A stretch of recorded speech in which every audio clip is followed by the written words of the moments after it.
할렐루야. 성도 여러분, 한 주간 동안 안녕하셨죠? 네.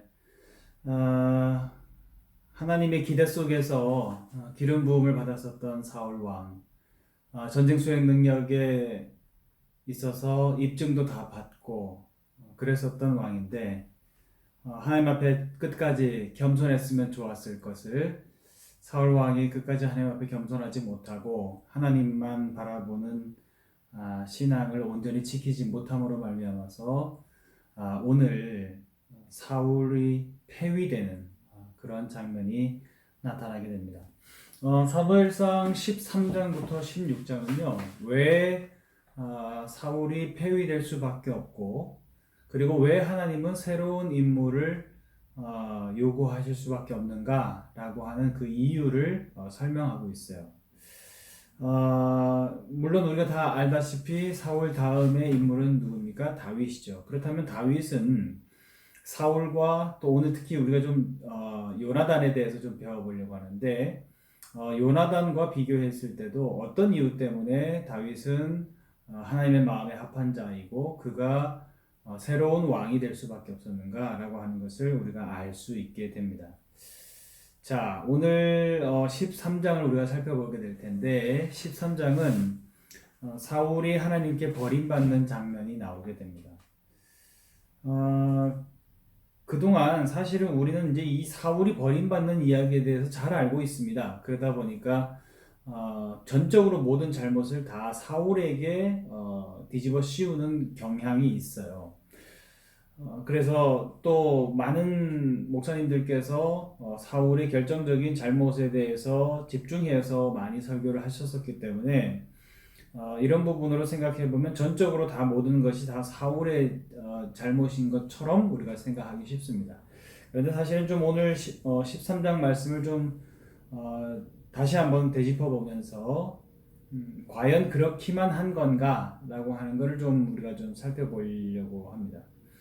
사울의 아들이 누구죠? 요나단이죠, 요나단. 자, 그러면 이 요나단이라고 하는 사람에 대한 우리들이 갖고 있는 이미지는 어떻습니까? 굉장히 좀 비운의 주인공이고 또 애처롭고 또 다윗과 깊은 우정으로 아주 유명한 인물이잖아요. 그가 참 겸손한 사람이고 다윗이 왕위를 잇게 되어지는 거의 중간에 매개체 역할을 하는 사람으로서 결정적인 역할을 하는 사람이 이 요나단이다라고 생각을 할 때 요나단에 대한 안타까움이 사실은 조금 더 하죠. 그런데 요나단이 인간적으로 바라보았을 때는 안타깝기도 하고 애처롭기도 하고 동정표가 가는 것은 사실입니다. 그런데 요나단은 다윗의 친구이기 이전에 누구인가요? 사울의 아들입니다. 다시 말하면 왕의 아들이고 왕자의 신분이에요. 그렇다고 한다면 보다 좀 공식적인 시각을 가지고 그를 바라볼 필요가 있죠. 그래서 그가 단순히 그냥 인간적으로 다윗의 친구 정도가 아니라 왕위를 이을 자다라고 한다고 하면 동정심보다는 정확한 공식적인 판단 기준에 의해서 그를 좀 바라보고 평가할 필요가 있다라고 하는 것이에요. 그렇다고 한다면 제가 지난번부터 늘 언제나 강조했었던 것이 있습니다. 고대 이스라엘의 왕정 초기에 가장 검증받아야 되는 왕의 능력은 뭡니까? 네, 전쟁 수행 능력입니다. 일단은 전쟁에서 구원자 역할을 잘 감당해야 하는 것이고, 평상시에는 사사처럼 어떻게 해야 돼요? 재판관의 업무를 잘 수행해서 각 지파들 간에 있어지게 되어지는 갈등이나 이런 것들을 평화적으로 잘 해결할 수 있는 능력이 있어야 되죠. 왕에게는 딱 이 두 가지입니다. 이스라엘에게는 전쟁 수행 능력 1번, 2번은 평상시에 재판관 역할 잘하기. 그래서 지파 간 갈등을 없애고 평화를 도모하는 것. 이것이 이스라엘의 왕의 중요한 직무죠. 어디까지나 이 두 가지 직무를 수행하는 데 있어서 명확한 기준은 뭔가요? 네, 하나님의 뜻을 따라서입니다. 하나님의 뜻을 따라서 전쟁 수행을 하고 하나님의 뜻을 따라서 재판관 직무를 다해야만 이스라엘의 합당한 왕이 될 수 있는 거예요. 이제 그 눈을 가지고 좀 요나단을 살펴보기를 원합니다. 성경의 많은 인물들 중에서요, 대부분 명확한 과실이 언급되지 않은 사람들이 별로 없습니다. 뭐, 믿음의 영웅이라고 추앙받는 많은 인물들에게서도 성경 기자는 그의 단점, 그의 과오를 지적하는 데 있어서 뭐 인색하지 않습니다. 뭐, 다윗이 안 그런가요? 또, 모세도 그렇죠. 대제사장, 초대 대제사장이었던 아론도 그렇죠. 솔로몬도 그렇고. 그러니까 믿음의 유명한 영웅들도 성경에서 비춰지는 모습들 가운데 영웅적인 행태도 있지만 그들의 무수한 구체적인 과오를 성경 기자가 여과 없이 그냥 그대로 드러낸다라고 하는 거예요. 그런데 요나단에게 있어서만큼은 명확하게 이것이 잘못이다라고 기술하는 부분이 없어요. 그렇기 때문에 우리들이 더 요나단에 대해서 동정심을 갖고 바라보는 것일 수도 있을 것 같아요. 그런데 그런 면에서 보면 요나단이 굉장히 특이하긴 한데 이제 제가 아까 말씀드렸다시피 요나단을 우리 인간적으로 바라보지 말고 왕제로서 한번 바라보자는 거죠. 왕제로서 정말 합당한 자격이 있는가 이것을 좀 공식적인 이 두 가지의 시각을 통해서 좀 살펴보자는 것이죠. 자, 오늘 13장은 시작을 어떻게 해요? 네, 지금 블레셋과 이스라엘이 대치한 상황으로부터 지금 시작을 하고 있습니다.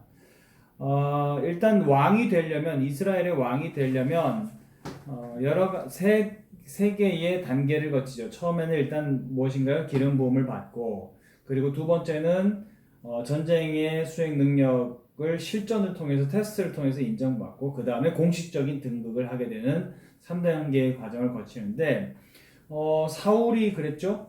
사울도 기름 부음 받고 블레셋과 전투를 치러서 승리하게 됨으로써 이제 왕제로서 전쟁 수행 능력을 인정받고, 그리고 어떻게 됐나요? 공식적인 왕으로서 등극을 하게 되죠. 다윗도 마찬가지입니다. 다윗도 미리 왕으로서 기름 부음을 받았고, 그리고 골리앗과의 일전을 통해서 전쟁 수행 능력, 전투 능력을 인정받았고, 그리고 난 다음에 공식적으로 나중에 등극을 하게 되는데, 자, 이 세 단계에서 다윗에게 좀 특이한 것은 사울과 좀 비교를 해보면, 다윗은 골리앗과의 전투를 통해서 하나님과 사람뿐만 아니라 하나님과 사람들 모두에게서 사실은 왕제로서 충분한 자질이 있다라고 하는 것을 입증받았고, 또 사무엘서는 이것에 대해서 굉장히 강조하면서 기록하고 있다고 하는 거예요. 그런데 그런 눈으로 바라보면 오늘 요나단은 어떤가? 요나단은 사실은 너무 무모한 용기의 사람이었다라고 하는 거예요. 13장 처음이 지금 블레셋과 이스라엘이 대치한 상황으로서 시작을 하는데 2절에 볼까요? 우리 13장 2절 같이 읽어볼까요? 시작. 이스라엘 사람 3,000명을 택하여 그 중에서 2,000명은 자기와 함께 믹마스와 베델 산에 있게 하고 1,000명은 요나단과 함께 베냐민 기브아에 있게 하고 남은 백성은 각기 장막으로 보내니라 그랬어요. 2절에 보니까 3,000명의 군사가 나옵니다. 이 사람은 아마 모병 위기가 닥쳤을 때 모은 군사라고 보기에는 그건 사사시대에 있었던 일이죠. 이들은 사실은 상비군일 가능성이 높아요. 그리고 부대를 두 개의 부대로 나눴습니다. 그래서 2,000명은 사울 왕과 함께 해서 믹마스와 베델산에 있게 했다고 했고 1,000명은 요나단과 함께 베냐민 기브아에 있게 했다라고 했어요. 사실 믹마스라고 하는 곳은 베냐민 지파의 땅인데 이쪽이 왜 이 두 곳을 사울 왕이 점쳤느냐? 이 믹마스의 남쪽으로는 와디 스웨이닛이라고 해서 무수한 계곡과 많은 고개들로 이루어진 곳이고요. 아주 고지대이면서 군사적인 요충지라고 볼 수 있어요. 베델산도 마찬가지입니다. 해발 뭐 약 한 950m 정도 되는 곳이니까 이 믹마스와 베델산을 사울은 굉장히 중요한 요충지라고 본 거예요. 그래서 여러분 뭐 옛날에도 그렇고 지금도 현대전은 조금 양상이 달라졌지만 예전의 전투에서는 고지전이죠, 고지전. 고지를 누가 더 확보하느냐 이것에 따라서 얼마나 이제 군사적으로 유리한 위치에 입점하게 되느냐라고 하는 건데 사울은 바로 그 점에서 이 두 곳을 꼽았어요. 그래서 믹마스와 베델산에 각각 군사를 나누어서 이제 주둔을 하고 있습니다. 그리고 그런 상황에서 3절에 보면 3절 요나단이 게바에 있는 블레셋 사람의 수비대를 치매 블레셋 사람이 이를 들은지라 사울이 온 땅에 나팔을 불어 이르되 히브리 사람들은 들으라 하니 3절에 보면 요나단이 게바에 있는 블레셋의 수비대를 먼저 선제 공격을 했다라고 했어요. 그런데 이 공격이 확실한 무슨 이유 때문에 공격을 한 것인지에 대해서는 언급하고 있지 않아요. 다시 말하면 특별한 이유 없이 공격한 것이나 마찬가지예요. 근데 문제는 뭐냐면 이 공격으로 말미암아 잠깐은 그 수비대를 쳤기 때문에 승리했다라고 생각했을지는 모르겠어요. 그런데 문제는 이 일로 말미암아 블레셋의 대규모의 보복을 가져와요. 오히려 이 작은 승리가 더 큰 위기를 가지고 오게 되어지는 계기가 된다는 거예요. 사실은 여러분 제가 아까 이 믹마스와 베델산에 대해서 말했었지만 사울의 판단은 뭡니까? 사실은 나중에 뒤에 우리가 살펴보면 알겠지만 이스라엘은 군사적으로 블레셋과 비교를 했을 때 아주 열세에 있습니다. 블레셋은 철기 문명을 바탕으로 하는 무기 체계가 강화된 민족이고 사실 이스라엘에게는 변변치 않은 무기도 별반 없는 그런 상황이었어요. 그러니까 무기로 봤을 때 일단 군사적으로 엄청난 열세예요. 이것을 최대한 인간적으로 극복해 보겠다라고 생각해내면서 묘안을 세운 것이 뭡니까? 양쪽 제일 중요한 요충지인 믹마스와 베델산을 먼저 확보하고 그리고 거기에서 양편에서 같이 선제 공격, 기습 공격을 감행함으로 인해서 이스라엘이 가지고 있는 군사적인 열세를 극복해 보겠다라고 하는 것이 사울의 전략이었어요. 그런데 이 사울의 전략적인 측면에서 봤었을 때도 요나단의 이 선제 공격은 사실은 그 양면 기습 공격의 계획을 완전히 무산시켜 버리는 그러한 공격이었다라고 하는 거예요.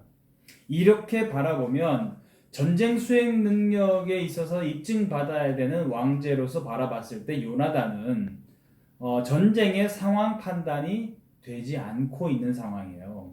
그리고 전쟁에 나갔을 때는 용맹하게 싸울지는 모르겠지만 전쟁 수행 능력이라는 게 어디 뭐 개인 1대1 전투만 잘해야 되는 건 아니잖아요.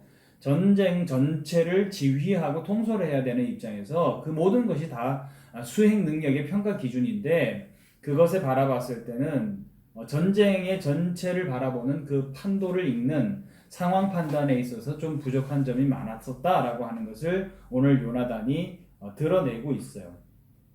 그리고 이스라엘이 사실은 지금 전쟁이 제대로 준비되지 않았다라고 하는 것은 13장 곳곳에서 지금 말씀하고 있어요. 우리 6절에서 7절 한번 읽어볼까요? 6절에서 7절 이스라엘 사람들이 위급함을 보고 절박하여 굴과 수풀과 바위 틈과 은밀한 곳과 웅덩이에 숨으며 어떤 히브리 사람들은 요단을 건너 갓과 길르앗 땅으로 가되 사울은 아직 길갈에 있고 그를 따른 모든 백성은 떨더라. 여러분 사무엘이 이제 이스라엘 백성들을 모아서 블레셋과 전투를 치르자라고 할 때는 하나님 앞에 제사도 드리고 용기 백배해서 나갔는데 지금 이스라엘의 모습 가운데에서 그들의 사기는 바닥을 칠 대로 지금 치고 있어요. 정신무장이 제대로 되어 있지 않다는 얘기예요. 지금 이 상황에서 상황 판단을 충분히 하고 아직까지 전쟁의 준비가 되지 않았다라고 생각해야 되는 사람은 누구예요? 요나단이라는 거예요. 그런데 요나단이 이 상황 파악이 되지 않고 있어요. 또 이거야 어떤 군사들 어떤 사기, 내면적인 문제니까 뭐 그 정도는 뭐 캐치하지 못한다라고 생각할 수도 있어요. 그러면 22절은 어떨까요? 22절 같이 한번 읽어볼까요? 시작. 싸우는 날에 사울과 요나단과 함께한 백성의 손에는 칼이나 창이 없고 오직 사울과 그의 아들 요나단에게만 있었더라. 그러면 백성들은 뭐 가지고 싸운다는 얘기예요? 기껏 해봤자 농기구 가지고 나오고 기껏 해봤자 작대기 가지고 지금 전쟁이 나왔다는 얘기예요. 블레셋은 철병거가 있고 철제로 된 무기가 있는데 지금 이스라엘은 제대로 된 변변한 무기조차도 없는 상황이에요. 이 상황을 누구보다도 잘 냉정하게 판단해야 될 사람이 누굽니까? 바로 요나단이라는 거예요. 그런데 이런 상황 속에서 선제 공격이라고 하는 것이 얼마나 무모함을 나타내는 것이고 얼마나 큰 후폭풍이 있을 것이라고 하는 것을 사실은 판단했었어야 되는 거죠. 준비가 안 됐는데 감행한 너무 무모한 공격이었다라고 하는 거예요. 그렇다면 요나단의 실수는 그렇고 사울의 실수는 뭐냐? 이건 우리가 너무 잘 알죠. 우리 8절 한번 읽어볼까요? 8절 시작. 사울은 사무엘이 정한 기한대로 이레 동안을 기다렸으나 사무엘이 길갈로 오지 아니하매 백성이 사울에게서 흩어지는지라. 아멘. 사실은 10장 8절에 사무엘이 사울 왕에게 부탁했었던 것이 있습니다. 내가 7일 기한 내에 까지 기다려라. 길갈에서 기다려라. 그리고 기한이 찰 때까지 기다렸다가 내가 그때 가서 구체적으로 너에게 할 일을 지시할 것이다 라고 했어요. 그런데 사울이 지금 보면 기다렸는데도 사무엘이 오지 않았다라고 했어요. 그래서 사울이 어떻게 했나요? 끝까지 결국엔 기다리지를 못하고 자기가 월권을 해버리죠. 자기가 번제를 드려요. 이스라엘이 번제를 드리고 전쟁에 나아간다라고 하는 것은 굉장히 중요한 겁니다. 왜냐하면 우리가 이 번제를 드리고 전쟁에 나간다고 하는 것은 거룩한 전쟁을 위해서 하나님의 명분을 위해서 나가는 우리가 하나님의 군대로서 나아가는 것이다 라고 하는 것을 천명하는 것이고요. 또 전쟁에 있어서 제일 이스라엘에게 중요한 것은 뭔가요? 하나님의 함께 하심이죠. 전쟁에 능하신 여호와 그분이 우리와 함께 한다라고 하는 것이 승리를 보장해 주는 것이다 라고 하는 것을 믿는 행동, 그것이 뭡니까? 번제를 드리고 전쟁에 나아가는 거예요. 이건 굉장히 중요한 건데 이것을 어찌됐건 누가 수행하게 돼 있나요? 이것은 사무엘의 고유 권한이에요. 그런데 이 권한을 지금 사울이 월권하고 있다고 하는 거예요. 자, 11절에서 우리 12절 같이 한번 읽어볼까요? 시작. 사무엘이 이르되 왕이 행하신 것이 무엇이냐 하니 사울이 이르되 백성은 내게서 흩어지고 당신은 정한 날 안에 오지 아니하고 블레셋 사람은 믹마스에 모였음을 내가 보았으므로 이에 내가 이르기를 블레셋 사람들이 나를 치러 길갈로 내려오겠거늘 내가 여호와께 은혜를 간구하지 못하였다 하고 부득이하여 번제를 드렸나이다 하니라. 핑계는 돼요. 지금 전쟁이 얼마나 지금 다급한 상황인데 블레셋은 믹마스까지 올라왔다고 해 있고 군사들은 자꾸 흩어지고 우리의 전쟁은 지금 빨리 충분한 명분을 가지고 출정을 해야 되는데 당신께서 늦으심으로 말미암아서 이런 일들이 초래되어지니까 더 이상 기다릴 수 없었습니다. 끝까지 당신과의 약속을 지키려 하긴 했지만 부득이하게 지킬 수가 없었습니다. 라고 핑계를 대고 있어요. 이것을 보면 사울은 사실은 지금 머릿속에 뭐가 있어요? 사무엘이 말했던 7일 동안 길갈에서 대기하라라고 하는 명령에 대해서 염두에 두고 있어요. 그러니까 머릿속에 계속해서 지금 7일 동안 기다려야 된다라고 하는 사무엘의 명령에 대해서 계속해서 인지하고 있다는 얘기죠. 그러다가 어쩔 수 없이 내가 한 것이다라고 하는 것을 핑계를 대는 거예요. 근데 요나단을 볼까요? 요나단의 선제 공격은 뭐예요? 사무엘이 기다리라고 했었던 것에 대해서 사울만큼이나 전혀 인지하고 있는 모습이 아니에요. 그렇죠? 그렇게 바라보면 오히려 사울이 이 번제를 먼저 드림으로 말미암아서 결정적으로 그가 폐위되는 계기가 되긴 하지만 사실은 이렇게 사울을 다급하게 만드는 원인 제공은 사실은 누가 했다는 얘기입니까? 네, 어찌 보면 요나단이 한 거랑 마찬가지예요. 요나단의 이 무모한 선제 공격으로 말미암아서 블레셋이 군을 다시 정비해서 올라오게 되어지는 계기를 만들었고 상황을 더 다급하게 만들었어요. 그렇게 되어짐으로 말미암아서 어떤 일이 벌어졌어요? 사울이 어쩔 수 없이 월권하게 되어지는 초조한 행동을 하게 되어지는 단초를 제공했다는 거예요. 그러니까 숨겨져 있지만 사실은 요나단의 실수가 더 크다는 얘기예요. 그렇게 바라보면 자, 요나단이 이제 이렇게 무모한 행동으로 하게 되어지고 또 블레셋은 군을 정비해서 침공하게 되어지고 다급하게 되어진 사울 왕은 월권을 해서 하나님 앞에 버림을 받는데 그렇다고 하면 사무엘이 과연 정말 늦은 거냐? 그래요? 우리 10절 한번 읽어볼까요? 10절 시작. 번제 드리기를 마치자 사무엘이 온지라 사울이 나가 맞으며 무난하매. 여러분 이게 뭐예요? 아직까지 7일이라고 기한을 정한 그 기한이 지났다 안 지났다? 아직 안 지났다는 거예요. 아직 지나지 않았기 때문에 사무엘이 늦은 것이 아니다라는 거예요. 어디까지나 사울의 판단에 전세가 너무 급하다고 생각하고 있는 상황 가운데에서 사무엘이 너무 늦는다고 생각을 한 것이지 정한 기일 7일에 맞춰서 사무엘은 왔어요. 그죠? 그러면 이것은 사실은 늦은 게 아니라는 얘기예요. 그래서 핑계는 그럴싸하게 사울 임금이 되고 있지만 사실은 이것은 왕으로서 이스라엘의 왕으로서 아주 중요한 포인트를 놓치고 있다는 얘기예요. 무엇입니까? 제가 아까 말씀드렸죠. 왕은 전쟁 수행 능력을 인정받아야 되는데 어디까지나 어떤 기준에 따라서 하나님의 뜻에 따라서 전쟁 수행을 해야 돼요.